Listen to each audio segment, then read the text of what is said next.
দুজন কি হাসি খুশি অবস্থায় আছে নাকি নারাজ অবস্থায় আছে?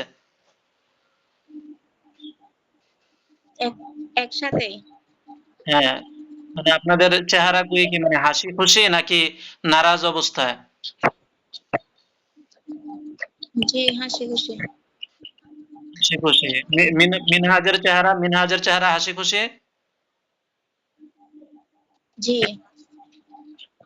আচ্ছা, ঠিক আছে। এই মুহূর্তে আমি আল্লাহর কোরআনের শক্তিতে আপনাদের মিল মহাব্বতকে আল্লাহ তাআলা যেন বাড়িয়ে দেয় এবং দ্রুত যেন ইয়াটা সম্পন্ন হয়। এটার জন্য আ দেখেন আমি এই কথা বলার পরে দোনোজনের মুখে হাসি উঠবে ইনশাআল্লাহ। বিসমিল্লাহি আল্লাহু আকবার। দেখেন তো দোনোজন হাসতেছে কিনা? জি। দোনোজন হাসতেছে?